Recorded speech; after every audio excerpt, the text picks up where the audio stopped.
牧师、团队、所有长老、执事、兄弟姊妹，大家平安。这个时刻是我上紧张的时阵到了。你要甲我考讲台语，我真正是无法度哈。我感觉这尔。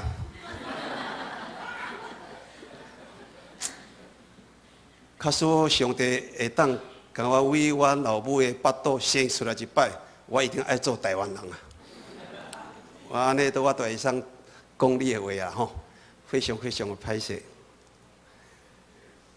刚我们所读的经文，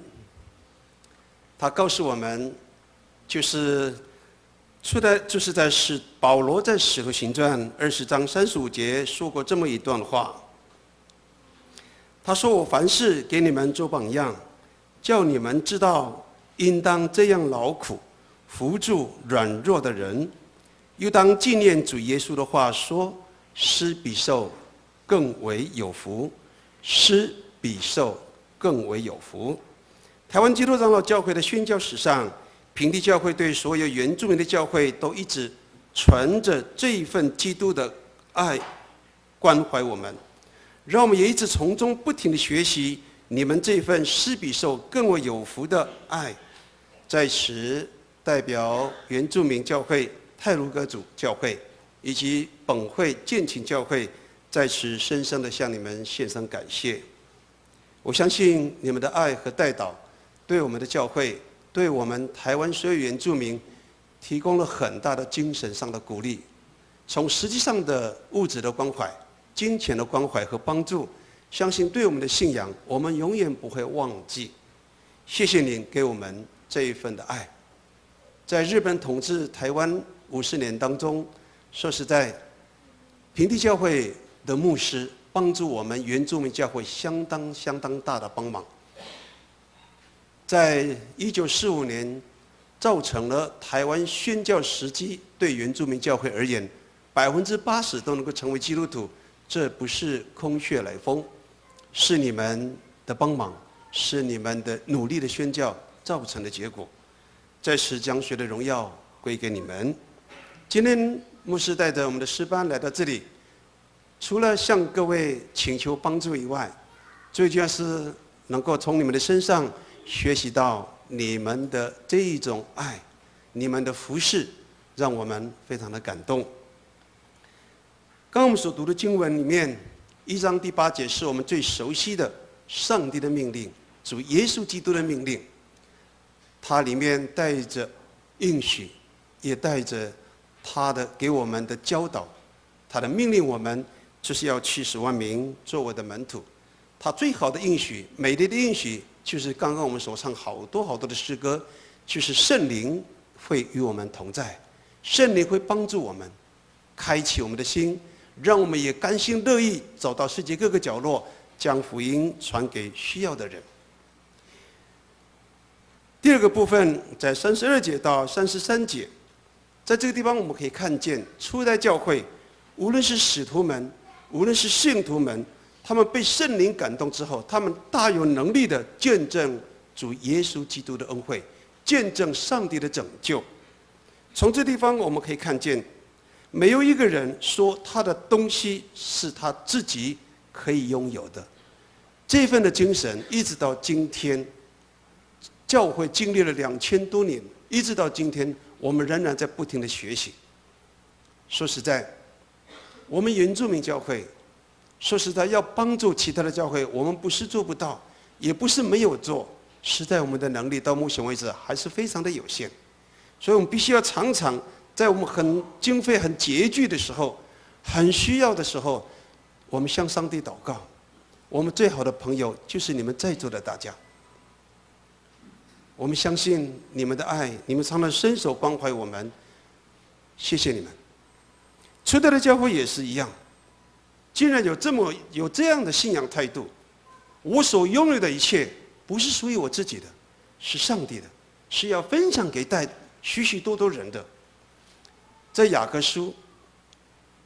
就是耶稣的大地，在耶路撒冷做教会领袖的这段期间，我们从雅各书的书信里面可以看见，原来当时的犹太人在罗马帝国的统治之下，好穷，造成许多的孤儿，造成了许多的寡妇，造成许多连房子都没有、土地都没有，全部都涌进教会，因为知道最后上帝爱显现的地方就是教会。我们可以看见雅各告诉他们，信心不是只有摆在心里面，信心不是只有自己好就好了，你要用实际的行动去告诉大家，去分享，去见证。这就是雅各，耶稣最大的弟弟。刚我们所读的经文32节、33节，我们就可以看见当时初代教会的信仰光景，他们服侍的光景，他们见证的那种能力，就是毫不保留将自己所有献上，这是非常非常令人感动。第三个跟大家分享的就是记载在34节、35节，在这边很清楚的告诉我们，门徒们、使徒们，除了每天的祷告，他们常常祷告；除了每天唱诗敬拜以外，他们实际用他们信仰的实际行动去帮助许许多多需要被关怀的人。在刚刚的经文里面，我们可以看到，内中也没有一个是缺乏的。刚刚我们跟大家听到了，跟大家分享的，原来初代教会并不是像今天我们台湾的教会，我们那么富足，我们那么恩乐。不管我们的政府如何，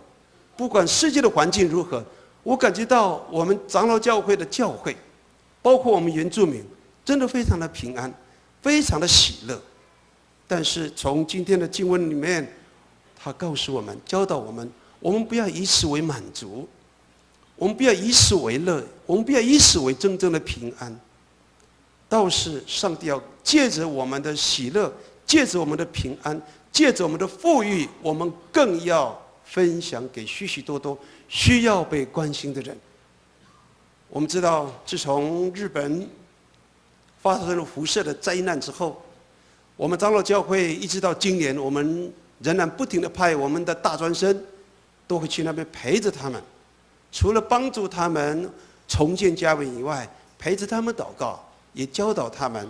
这是一件我们长老教会一直没有停止在做的，在世界各个角落。其实我认为，今天台湾原住民的教会有很多教会已经可以自立自主，已经站起来了。就仅以我们太鲁阁教会来讲，我们仍然有很多很弱小的教会，需要大家为他们祷告，需要大家实际上的关心。愿刚刚我们读的34节、35节这么一句话，内中也没有一个是缺乏的。再一次的谢谢你们。牧师每次带的诗班，无论是我自己跟师母去平地教会募款，去平地教会请安报告的时候，心中充满了许多的感谢。谢谢你们，希望你们有机会也能够到我们的教会来。我跟传道跟牧师讲说，不要忘记我们。你们每到暑假带着青年，不要只到平地教会，也来看看我们，陪陪我们。衷心的期盼，明年有机会能够看见你们大家。如果你们到花莲来看看，你们曾经帮助过、曾经不停祷告过的建琴教会，现在是什么样的生态了？谢谢你们。最后一节，最后一段，36节到37节，他这边隐喻了一个初代教会有这么一个人，并不是就这么一个人，他是最有爱心的。他原来的名字叫约瑟，门徒们称他为巴拿巴。原来巴拿巴在亚拉文，他的意思是复苏之子、先知的儿子的意思。他是一个非常有爱心的人。他引述了他自己短短的见证，就像前面经文所告诉我们的，他是一个就听了福音，不是只有高兴觉得很平安的一个人。他听了福音，就是一个马上要即刻行动的人。他将他的田产卖了，他看见教会里面有好多的穷人，好多需要关心人的时候，他甚至把他的房子也卖了。可能巴拿巴当时是非常富裕的人，他听了福音，他是一个拿出实际行动去帮助那些贫穷、孤儿、寡妇的人，真的让人感动。弟兄姐妹们，当下我们的教会和自治是否像初代教会一样的门徒们一样？此时此刻，我们原住民教会满怀感谢，在神和你们的面前，我们持续不断的，你们持续不断的爱和代祷，真的帮助了我们，让我们能够继续坚定不移。坦白说，今天原住民教会是不是像1945年还是维持在80%都是基督徒的高百分比呢？坦白的跟大家说，并没有。我实在的说，今天台湾的原住民教会，我光看我们太鲁阁族群的教会，有30%、20%，我觉得就很满足了。现在已经退步相当的多。我们原住民真的需要加油，我们自己要靠自己加油，一直靠着你们帮忙，一直请你们为我们祷告，实在非常的不够。我们看见我们部落的族人，就算是基督徒，不喜欢来聚会，不喜欢祷告，不喜欢读圣经，真的是这样。从今天的信息里面谨记，无论台湾的环境如何，让我们相互的劝勉和努力，继续发挥初代教会的信仰精神，将神的大爱和福音传播到世界各个角落。这是我们所熟知的真理，也正是我们正在做的事情。弟兄姐妹们，让我们一起努力，希望有一天我们原住民的教会能够像你们一样，教会常常做得满满的。从昨天我跟你们青年团契在一起，不晓得有没有100位左右的青年，我实在是非常的感动。是不是我们部落的青年也能够像你们的青年一样？谢谢你们，你们的见证让我们实在是去领悟，真的是所谓的顿悟。因为我们的怠惰，因为我们的懒惰，因为我们的无知，实在是我们值得向你们学习的地方还非常的多。再次谢谢你们，请你们继续为我们祷告。阿里嘎多ございました。我们一起同声开口祷告，同声祷告。感谢我们在天上的父，谢谢你的爱，常常激励我们。因为最能够感动全世界所有人的，除了你的爱，还有什么？天父，我们向你献上感谢，我们愿将所有的荣耀都归给你。世界各个角落有许多的人还没有认识你，还没有信仰你，他们的生活需要我们的关心。台湾原住民教会有一些的教会，有一些部落仍然需要被关怀。天父，求你让我们的手，让我们的脚，让我们信仰的精神不会停止去关心，不会停止去摆上，因为这是你的命令，愿你的应许，愿你自己得到荣耀。求你垂听赐福我们的祷告，奉耶稣基督的名，阿们。